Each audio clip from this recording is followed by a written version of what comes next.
The morning of October 14th, 1966, was cool and clear in Harlem, with temperatures in the low 50s and bright sunshine that made the autumn colors on the few trees along residential streets appear particularly vivid. By 10 o'clock in the morning, the sidewalk on West 142nd Street between Lenox Avenue and 7th Avenue was relatively quiet, with most adults either at work or inside their apartments and children in school. James Washington was 72 years old in October 1966 and had lived in the same apartment building at 247 West 142nd Street for 23 years. Washington was a World War II veteran who had served in the 761st Tank Battalion, one of the first African-American armored units to see combat in Europe. Washington had fought in France, Belgium, and Germany from 1944 through 1945, had been wounded twice, and had received a Purple Heart and a Bronze Star for his service. Washington had returned to Harlem in 1946 after his discharge and had worked for the next 18 years as a maintenance worker for the New York City Housing Authority until his retirement in 1964 due to declining health related to his wartime injuries. Washington lived alone in a small one-bedroom apartment on the third floor of the building. Washington's wife, Dorothy, had died in 1963 from cancer, and Washington's only child, a daughter named Ruth, lived in Philadelphia with her husband and 2 children. Washington's monthly income consisted of his housing authority pension of $140 and his veteran's disability payment of $85, for a total of $225 per month. Washington's rent was $90 monthly, leaving him $135 for food, utilities, medicine, and all other expenses. The building at 247 West 142nd Street was a 5-story walk-up constructed in 1923 that contained 20 apartments. The building was owned by a real estate company called Metropolitan Properties, LLC, which was owned by a man named Robert Morrison, who was approximately 55 years old, and who owned 7 similar buildings in Harlem. Morrison managed his properties through a local management company that collected rent, handled maintenance requests, and dealt with tenant issues. The building was in relatively poor condition. There were problems with heating in winter, plumbing that frequently backed up, broken windows that were slow to be repaired, and hallways that were poorly lit because Morrison was reluctant to spend money on light bulbs or fixtures. On the morning of October 14th, Washington heard knocking on his apartment door at approximately 10:15. When Washington opened the door, he found a man who identified himself as representing Metropolitan Properties. This man, who was approximately 40 years old and white, wearing a suit and carrying a briefcase, stated that he had paperwork for Washington. The man handed Washington an eviction notice stating that Washington needed to vacate the apartment within 30 days because the building was being renovated and all current tenants were being asked to leave. Washington read the eviction notice with growing distress, and the notice stated that Metropolitan Properties planned to renovate all apartments in the building and that existing month-to-month tenants would not be renewed. The notice offered Washington no assistance with relocation, no compensation for the forced move, and no right to return after renovations were complete.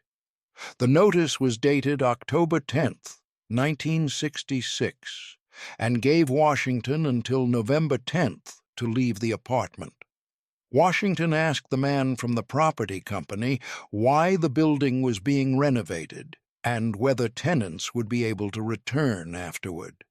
The man stated that the renovations would allow metropolitan properties to charge higher rent for improved apartments, and that returning would require paying the new higher rent, which would likely be approximately $150 monthly compared to the $90 Washington currently paid. Washington stated that he could not afford $150 monthly and asked whether there was any way he could remain in the apartment at his current rent. The man stated that this would not be possible, that all existing tenants were being asked to leave, and that Washington should begin making arrangements to find new housing.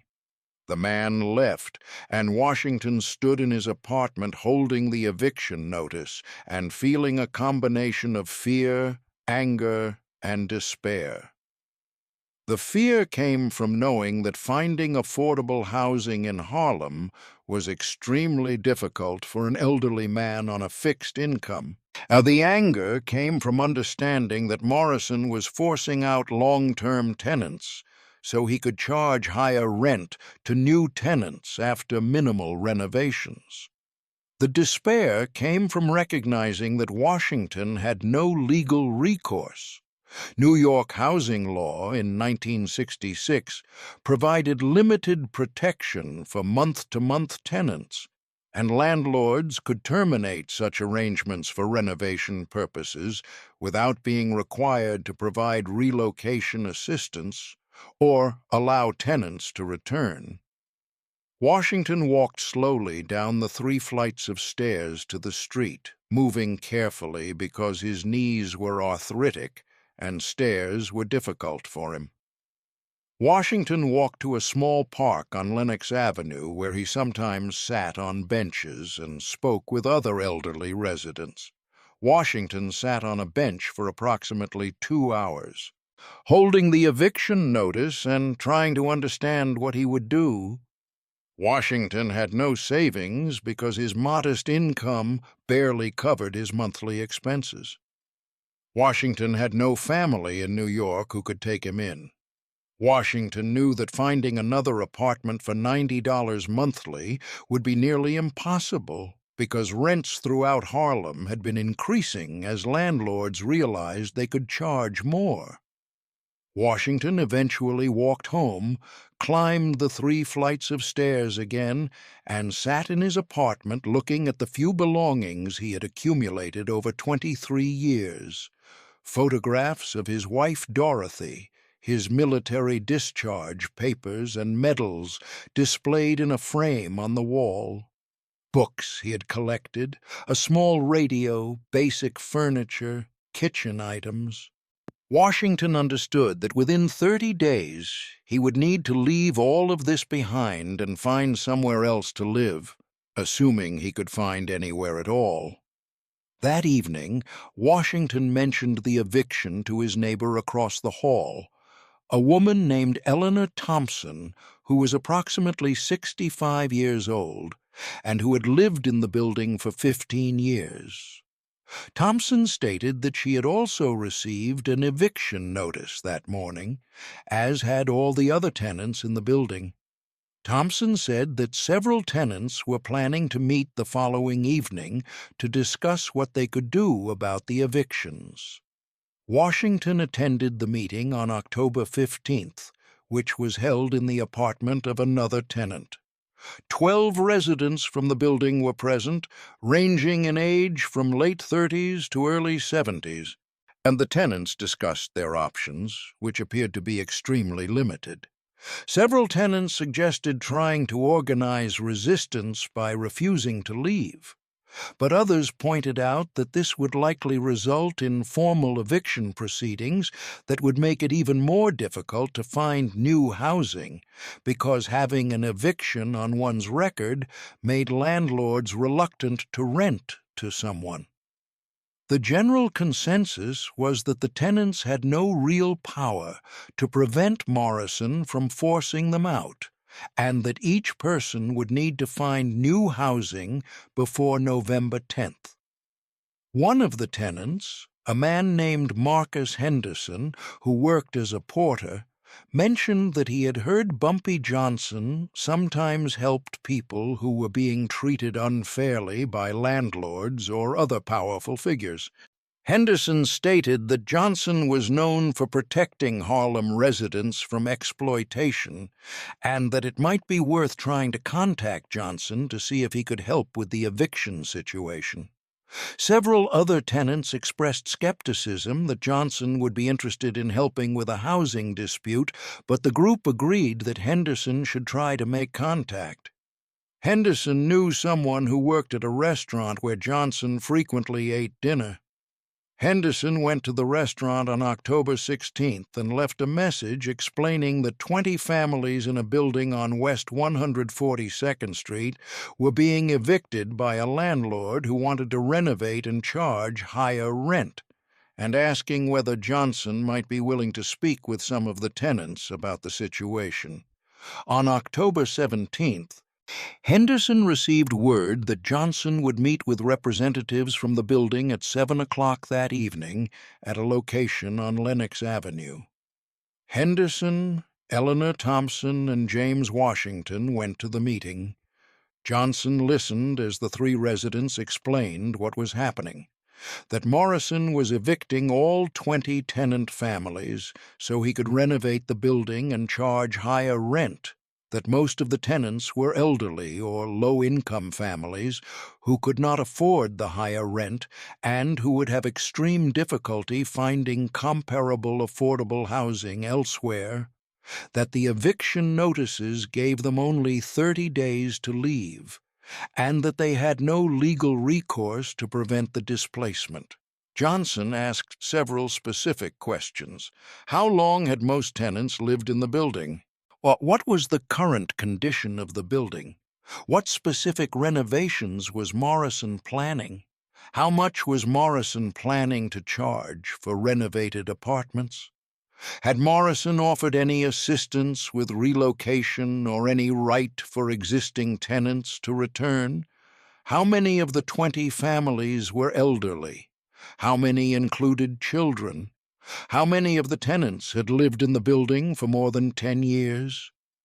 Washington, Thompson, and Henderson answered each question as completely as they could. Most tenants had lived in the building for between 5 and 23 years. The building was in poor condition with heating, plumbing, and maintenance problems that Morrison had been slow to address.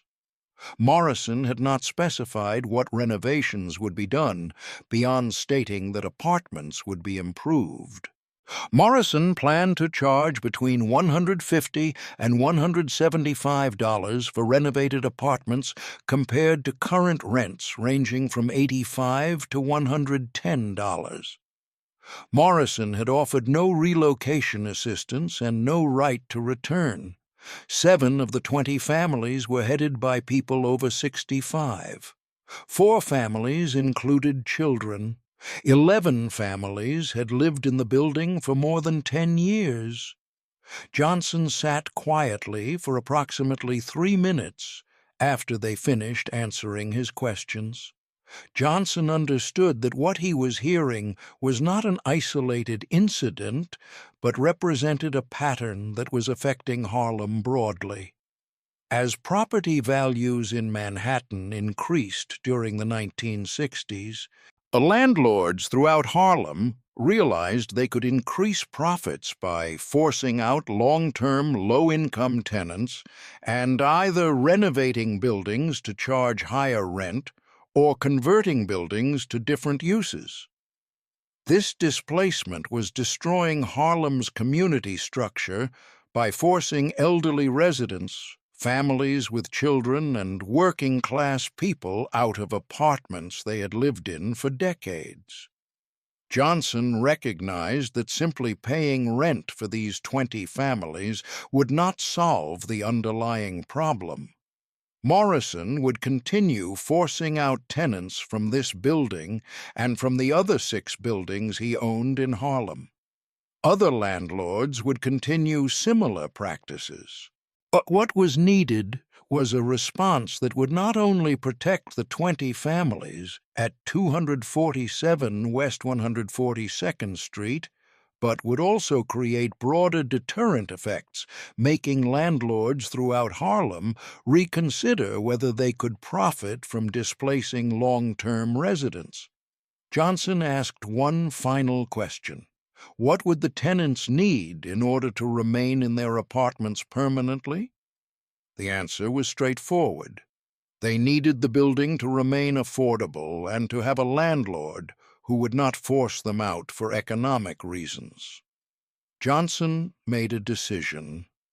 Johnson stated that he would purchase the building from Morrison, that existing tenants would be allowed to remain at their current rent levels indefinitely, that the building would be properly maintained, and that no tenant would be forced out for economic reasons.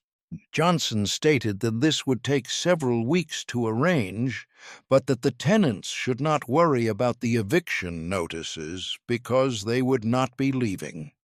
Washington, Thompson, and Henderson left the meeting feeling uncertain whether Johnson would actually follow through, but having no alternative options. They returned to the building and told the other tenants what Johnson had said. Some tenants were hopeful, others remained skeptical that anything would change. Johnson spent October 18th through October 20th developing a comprehensive strategy for purchasing the building and for ensuring that the purchase would create lasting protection for the tenants. The strategy required multiple components: investigating Morrison's property holdings and business practices, determining the building's market value and whether Morrison would be willing to sell, arranging financing for the purchase, establishing a management structure that would keep rent affordable, and communicating with tenants to maintain their confidence. The first component was investigation. Johnson instructed associates to research Morrison's real estate holdings throughout Harlem. This investigation revealed that Morrison owned 7 buildings containing a total of approximately 130 apartments. Morrison had been systematically forcing out long-term tenants from these buildings, making minimal renovations and charging higher rent to new tenants. Morrison's business model depended on this displacement strategy. Buy buildings with low-income tenants paying below-market rent, force out existing tenants. Make superficial improvements, charge higher rent. This model was profitable as long as Morrison could find new tenants willing to pay the higher rent, and as long as existing tenants could not resist eviction. The second component was valuation and negotiation. Johnson arranged for an associate who had real estate experience to assess the value of the building at 247 West 142nd Street. The assessment indicated that the building was worth approximately $45,000 based on its condition, location, and rental income. Johnson instructed the associate to approach Morrison about purchasing the building, presenting the offer as coming from an investor interested in buying Harlem properties. Morrison initially declined to sell, stating that his renovation plans would increase the building's value substantially and that he preferred to keep the property. The associate increased the offer to $50,000, approximately 10% above market value. Morrison reconsidered and stated that he might be willing to sell at that price if the transaction could close quickly. The associate stated that closing within 3 weeks would be possible if Morrison agreed to the sale. The third component was financing. Johnson had accumulated substantial wealth from decades of controlling gambling operations in Harlem. Johnson decided to purchase the building using his own funds rather than seeking financing from banks, which would have required extensive documentation and would have created records connecting Johnson to the property. Johnson arranged for the purchase to be made through a corporate entity that would obscure his personal ownership while giving him effective control over the building's management. The fourth component was management structure. Johnson understood that simply owning the building would not guarantee the tenants would be protected long-term. Johnson needed to establish a management arrangement that would keep rent affordable, maintain the building properly, and prevent future displacement. Johnson decided to create a structure where the building would be managed by a small board consisting of himself, a property manager he trusted, and 3 tenant representatives elected by the building's residents. This board would make decisions about rent levels, maintenance, and policies. Rent increases would require board approval and would be limited to amounts necessary to cover actual cost increases for building maintenance and utilities. The fifth component was tenant communication. Johnson instructed Henderson to inform all 20 families in the building that the eviction situation was being resolved, that they should not make plans to move, and that they would receive more information within 2 weeks. This communication was essential to prevent tenants from giving up and moving before the purchase could be completed. These 5 components began operating simultaneously on October 20th.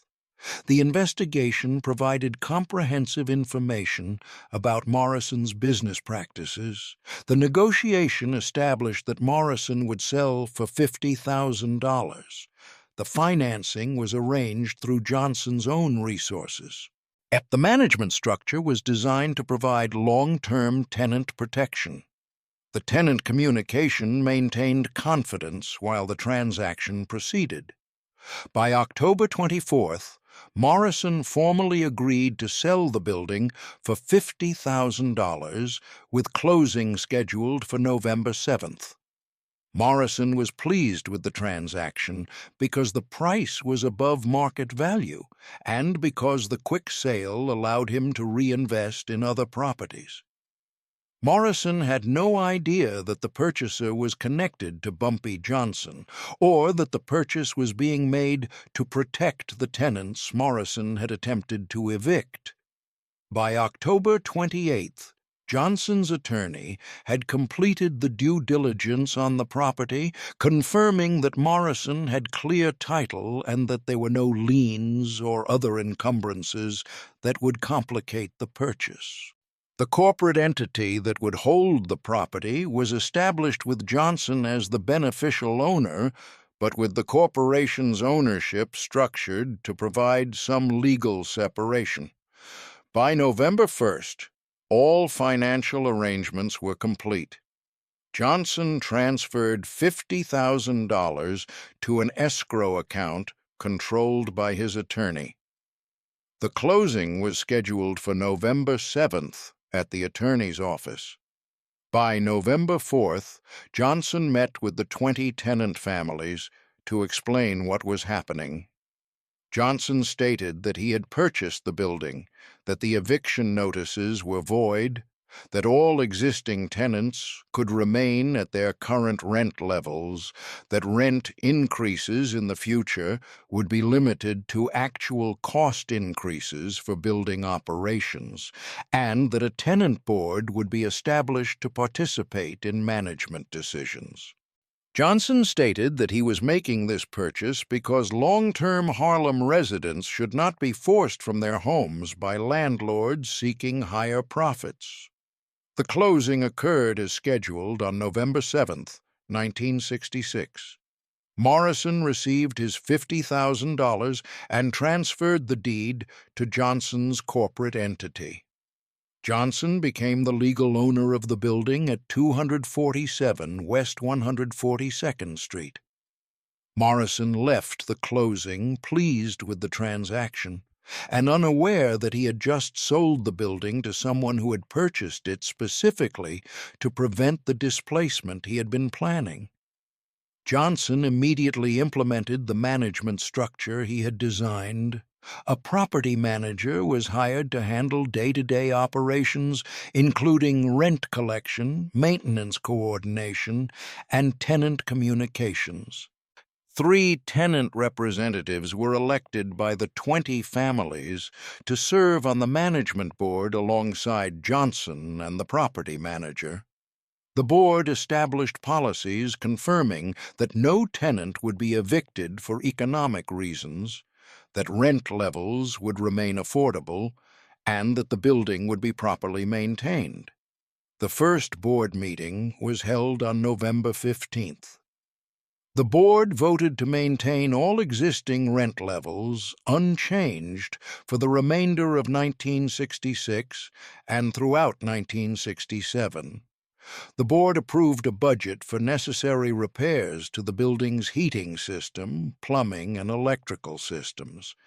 The board established a process where tenants could submit maintenance requests directly to the property manager without going through multiple layers of bureaucracy.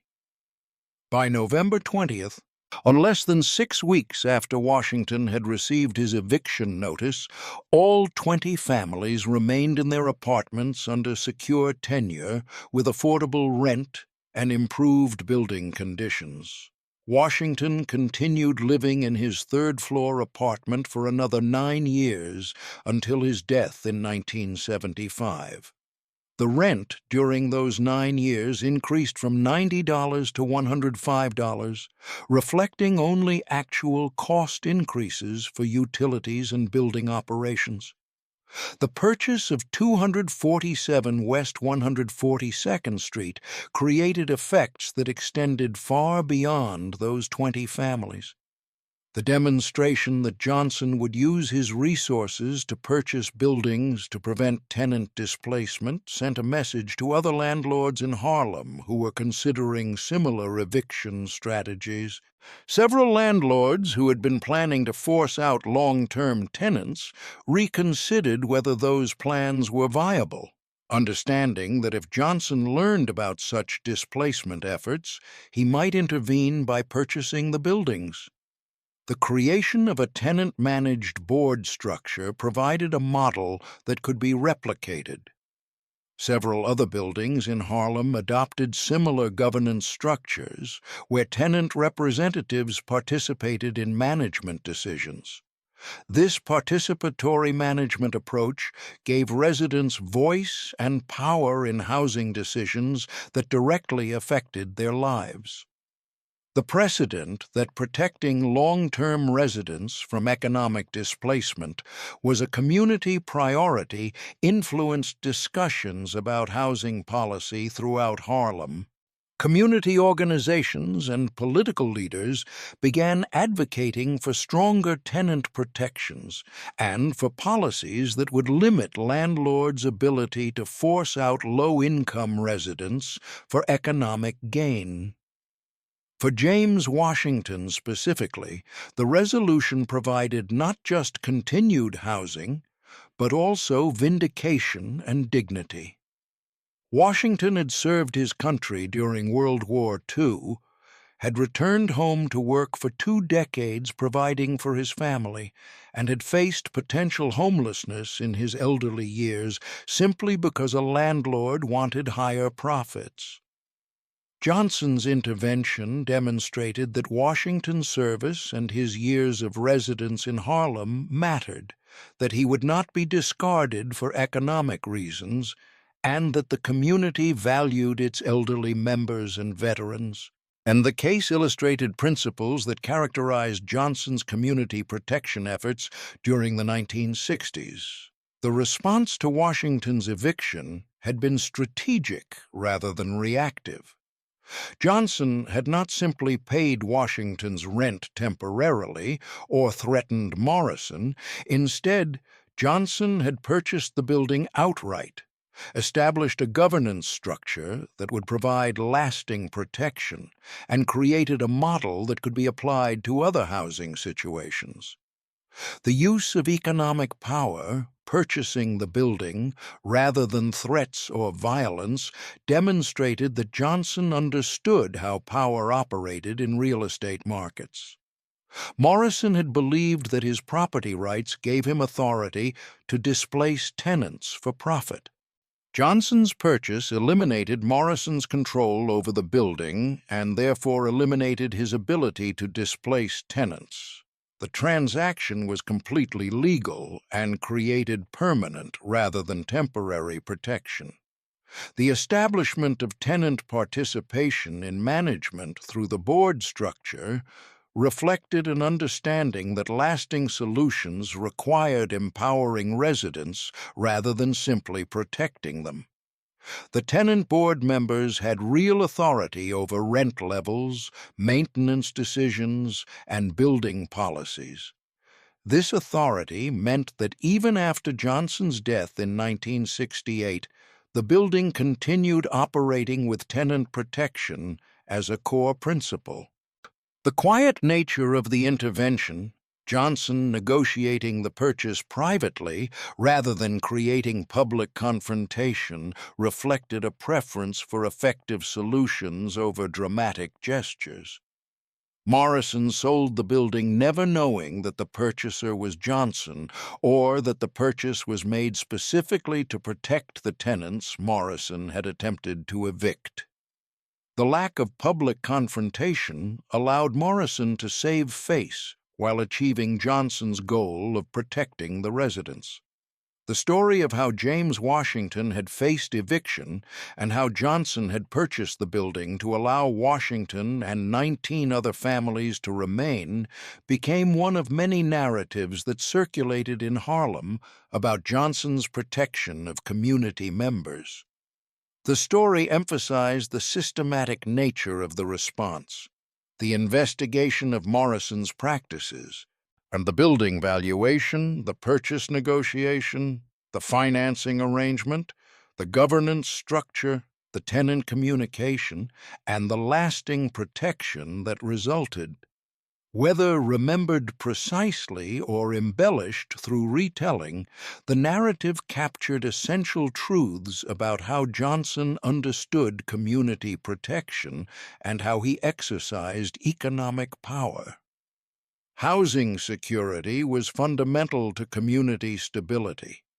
Elderly residents and veterans deserved protection from displacement. Economic power could be used to create lasting solutions rather than temporary assistance. Participatory governance gave residents voice and authority. Real victories were measured not by dramatic confrontations, but by whether people remained secure in their homes. The legacy extended beyond the specific building on West 142nd Street. The precedent that Johnson would purchase buildings to prevent tenant displacement influenced landlord behavior throughout Harlem. The demonstration that tenant-managed governance could work provided a model for other housing situations. The protection of a World War II veteran from homelessness honored the service of all veterans who had defended their country and deserved security in their old age. These outcomes required no celebration or exaggeration to demonstrate their value. 20 families remained in their homes. A building was properly maintained. Affordable housing was preserved. Tenant participation was established. A veteran was honored. Community members were protected. The legacy endured. James Washington lived the rest of his life in the apartment he had occupied since 1943. Surrounded by his memories of Dorothy and his military service, secure in the knowledge that he would not be forced to leave. When Washington died in 1975, the building held a memorial service in his honor. Washington's daughter Ruth traveled from Philadelphia to attend and was told by other tenants about how Johnson had purchased the building to prevent her father's eviction. Ruth understood then that her father's final years had been protected not by government policy or legal rights, but by someone who believed that long-term community members deserved security regardless of their economic circumstances. The building at 247 West 142nd Street continued operating with tenant board governance for decades after Johnson's death. Some of the original 20 families remained in residence into the 1980s, and the building maintained affordable rent levels even as property values throughout Harlem increased. The management structure established in 1966 proved durable and effective, demonstrating that tenant participation in governance could create stable, well-maintained, affordable housing. The quiet power of the resolution, documented, strategic, effective, lasting, stood in contrast to dramatic narratives that often characterized stories about powerful figures. There was no confrontation, no public battle, no theatrical intervention. There was only systematic investigation, strategic property purchase, careful governance structure, sustained implementation, and permanent protection of 20 families who would otherwise have been displaced. And this was the reality of how power operated when wielded by people who understood that housing security was essential to community stability, that economic power could be used to create lasting solutions, that participatory governance gave residents dignity and authority, and that real victories were measured not by dramatic moments, but by whether people remained secure in their homes, surrounded by their communities, protected from displacement regardless of their economic circumstances.